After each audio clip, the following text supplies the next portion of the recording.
Good morning! 5 days after ng Boracay trip namin ay may nag-sponsor naman ng trip to Cebu.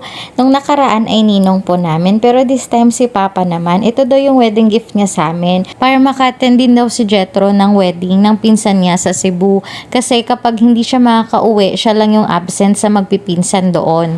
Maaga ang flight namin kaya sobrang inaantok pa kami sa plane kaya nakatulog lang kami at hindi na kami nakapag-video.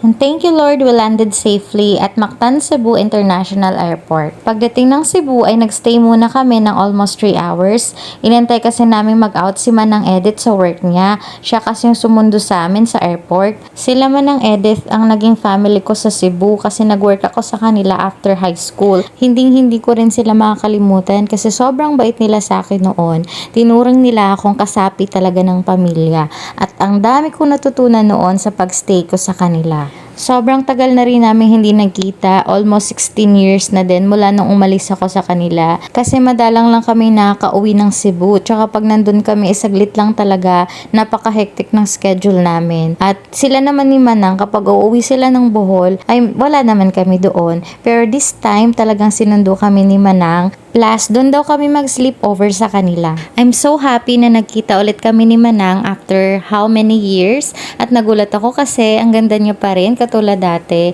Mistisang-mistisa pero buyag. Dumiretso kami ng SMC side kasi doon muna kami magpalipas ng oras habang hihintay namin si Manong na lumabas sa kanyang work. Dito kami nagstay sa Prestige Lounge at dito na rin kami nagkape at nagkwentuhan. After naman yan is lumabas na kami para sunduin si Manong sa work niya at diretso na rin uwi. The next day. Kinaumagahan ay maagang pasok nila Manang kasi day Janice ang nag-asikaso sa amin at sumaglit na rin kami sa mga old friends ko sa Talisay, Cebu. After naman yan ay hinatid kami na Sheltel papunta sa church.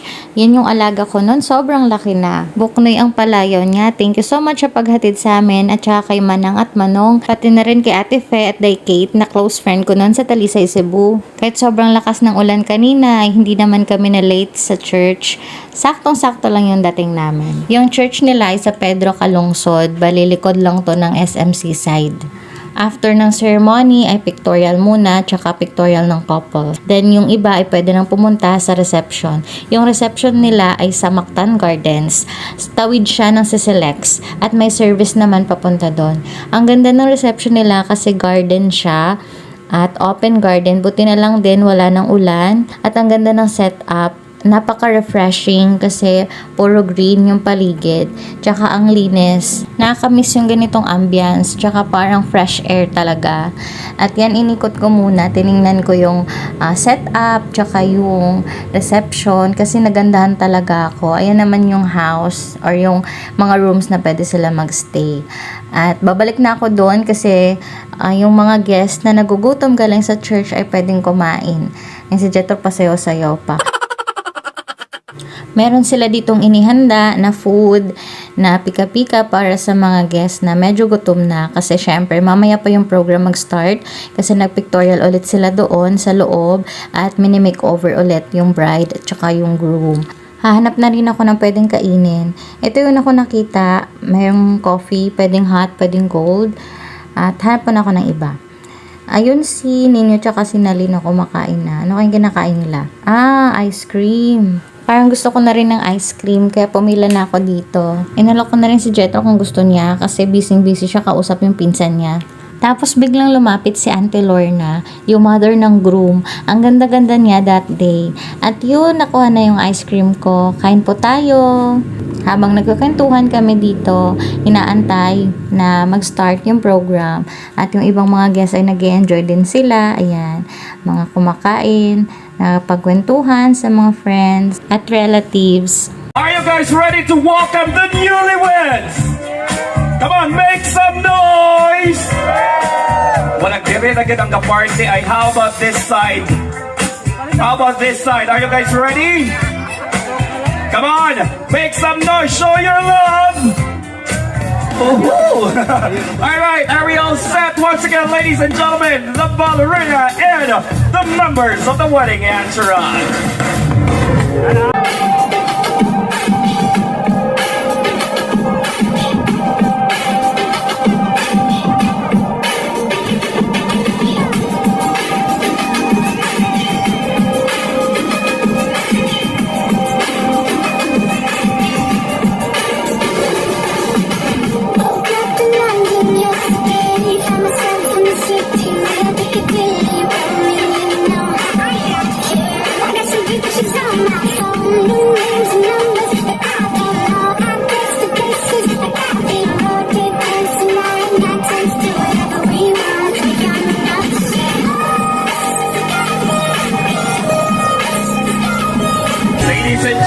let's give a big round of applause to the loving parents of the group, ladies and gentlemen.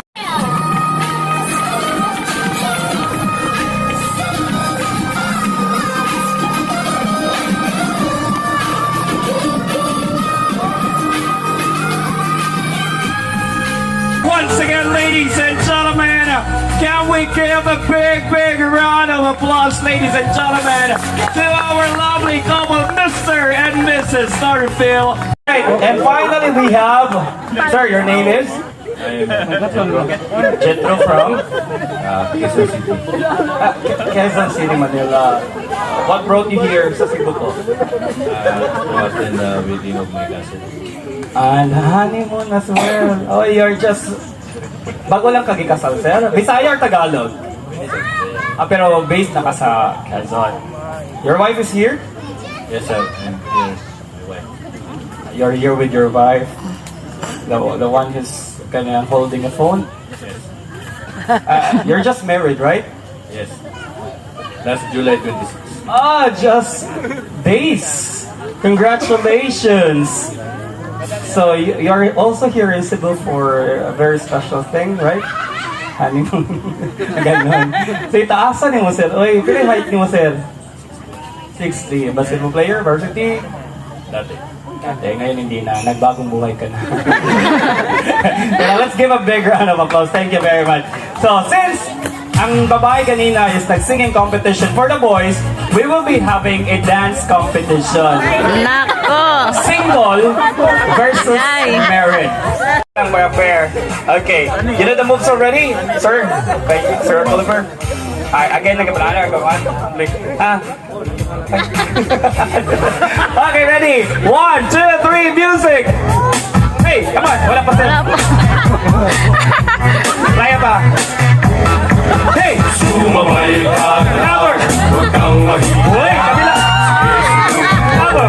Mabaway ka, Other side! walang mawawala. Cover! Kung gustong gusto mo, Cover! sundan mo lang ako. Let's do the chorus. Come on. Whoa! Jump! Buhat mo, kaya mo ba? Lower!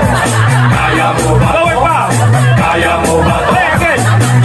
Buhat mo, kaya mo ba? Alright, there you go. Let's give our gentlemen a big round of applause. Ayun, tawang-tawa kami lahat. Lalo na si Mama tawa ng tawa kasi nakakatawa yung sayaw ni Jetro. Yung matin lang kami ng wedding tapos napasayaw pa siya. Kahit nagtago siya sa likod, nakita pa rin siya. Kaya yun, tinawag tuloy siya. The next day. Nung third day namin sa Cebu ay nakapag-promise si Mama na dadalaw daw kami sa Berhen sa Simala, sa Lindugon, Cebu, Cebu. Kaya medyo maaga kaming gumising para magantay ng masasakyan kasi magko-commute lang kami papunta doon. At yan, nakasakay na kami ng van. Yung van na yan ay diretso na yan doon. Pagdating namin doon ay humanap muna kami ng makainan bago kami pumasok sa church. Kasi nagugutom na rin kami at para may energy kami maglakad. Dito naman sa labas o sa may bungad ay marami nang nagtitinda. May mga kainan, tsaka may mga souvenir shop, souvenir items, tsaka mga pasalubong items. At yan, kumain muna kami. Pagkatapos namin kumain ay pumasok na kami. Sobrang init sa mga oras na yan, kaya advisable na magdala kayo ng payong or naka-jacket or naka-sombrero. Kasi sobrang init talaga. Kasi pagpasok doon ay open muna siya. Yung mga stairs ay open. At ganyan kaganda yung view sa labas ng church. Ito ay isa sa pinakamalaking church dito sa Visayas. Thankful ako kasi pang-anim na beses na ako nakabisit dito sa Simala Shrine. Meron itong dalawang pila. Yung isa kasi yung mga pupunta sa church na mag-a-attend ng mass. Yung isang pila naman na mahaba, yun yung mahaba at talagang patience is a virtue. Kasi yun yung paghalik doon sa Berhen na makapasok ka talaga doon. At dahil sagrado ang lugar na yan, iiwan yung mga sapatos sa gilid. So hindi pwede nakasapatos pag akyat doon. Sa aisle naman, marami kang makikita na mga nakadisplay na mga granted prayers, mga healing testimonies, at mga pictures, mga letters ng mga taong nagpapatunay na natupad yung mga prayers nila. Meron ding mga nakapasa sa board exams, mga ganyan. Ito naman yung entrance doon sa paghalok. Ibig sabihin ng paghalok is paghalik doon sa Berhen. So yan ay mahaba pa rin na pila, paakyat yan hanggang doon sa makarating sa Berhen. Araw-araw ay maraming mga devotees na pumupunta at bumibisita dito sa Berhen na galing pa sa mga iba't ibang lugar kahit na malalayong lugar. At yan, nakarating na kami at may dala kaming rosas na nabili lang din namin doon sa labas, iaalay namin sa Berhen. Diyan nilalagay sa may gilid. At kapag nandun ka na sa Berhen ay magpipray ka lang saglit at din aalis na rin. Hindi pwedeng magtagal kasi marami ding mga susunod. Pagbaba ng hagdan ay meron ditong bilihan ng mga religious items, tsaka may maliit na cafe. Doon muna sila mama bumili ng kape habang hinihintay kami ni Jetro kasi pumunta muna kami sa petition area. Dito ay pwede ka magsulat ng gusto mong mga ihiling, i-wish, at tsaka mga ipagpipray, ipagti-thank you. Tsaka talagang thankful kami kasi lahat ng mga sinulat namin last time na nandito kami is natupad talaga. May available na rin dito na mga papel tsaka ballpen. So, pwede mong isulat ng lahat ng gusto mo. At yan, sinulat nga namin na puno nga yung papel na sinulatan namin. After namin magsulat, isihulog na namin ito ay nakalagay sa labas, yung prayer petitions box. Tapos, lumabas na rin kami at kinuha namin yung shoes namin para isuot na rin. Hindi na rin kami magtatagal kasi meron pa kaming ibang errands. Sa bandang exit ay marami ring mga mabibili ng mga religious items. So, kung hindi ka nakabili sa loob, meron din sa labas. Pababa na kami at syempre konting picture-picture tsaka video kasi mamimiss na naman ulit namin dito. Tsaka masaya si mama kasi nakapunta talaga kami. And thank you Lord kasi binigyan mo kami ng magandang panahon at hindi talaga umulan sa araw na yan kasi mas mahirap maglakad-lakad kapag umuulan. Commute lang din kami pa uwi, so sumakay ulit kami ng van. Yung van from Cebu nga hanggang Cebu City lang yon. So from Cebu City sumakay na lang ulit kami ng taxi para pupunta doon sa pupuntahan namin. Kasi dadaan muna kami ng Kokal yung office para kumuha ng ticket kasi sa gabi ay babiyahin na rin kami pa uwi ng Bohol. Sakto lang yung dating namin ng office ng 4 p.m. kasi hanggang 5 p.m. lang yung office ng Kokalyong. Pagkatapos naman ay umuwi na kami para mag-impake at dahil babiyahin na rin kami pa uwi ng Bohol. Fast forward, andito na kami ng pier at bibili muna kami ng pagkain na babaunin namin doon sa barko kasi wala doong kantin kasi maliit lang yon. Ang biyahe niya is Cebu to Ubay, Bohol, so wala siyang kantin sa loob at bibili na kami para in case na magutom kami may pagkain kami. So barbecue yung napili namin at then papasok na kami doon sa pier at ini-scan din lahat ng gamit. So wala silang K9 dog na katulad ng sa ibang barko dahil may scanning naman sila. At pagpasok kami sa loob, diretso na rin kami doon sa shuttle kasi andyan na yung shuttle bus at marami nang sakay. Hindi na kami nakaupo dyan sa waiting area. Hindi na kami nakapag-stay kasi diretso na kami sakay doon sa shuttle bus papunta doon sa barko. At andito na kami sa barko na sasakyan namin, yung Kokalyong Shipping Lines. Ang biyahe niya is Cebu to Ubay, Bohol. Diretso na rin kami akyat sa tourist room kasi 7 p.m. na yan at aalis na daw yung barko ng mga 8 p.m. So, darating din siya doon sa Ubay ng mga 12 noon. Ay, 12 midnight pala. Kasi 4 hours lang siya. So, 8 p.m. to 12 midnight. So, tulog lang kami sa 4 hours na yon. And then, maya-maya pa dumating na pala kami ng Ubay Pier. Chine-check pala lahat ng gamit kasi naghigpit dyan na magdala ng karne from Cebu to Bohol dahil sa ESF. At buti na lang andyan si Ninong nakasabay namin kanina sa tourist room at nakita niya kami. Kaya sabi niya, sabay niya daw kami sa kanya kasi may dala siyang sasakyan. So, shout out to Ninong Vic Hotohot dahil naka-free ride kami from Ubay to Mabini, Bohol. Si Ninong Vic ay galing din siya ng Cebu. May inatinan siyang seminar doon. At yun, tuwang-tuwa kami kasi may nasakyan kami. Kasi sana kung wala siya is magkukumit kami pa uwi at hintayin muna namin mag-morning kasi syempre wala pang mga biyahe sa 12 midnight. Ang mga biyahe ng bus is around 4 a.m. pa. So maghihintay pa sana kami ng mga ilang hours doon sa pier. Thank you so much Ninong Vic kasi dinrap niya talaga kami sa bahay sa Poblacion 1, Mabini, Bohol.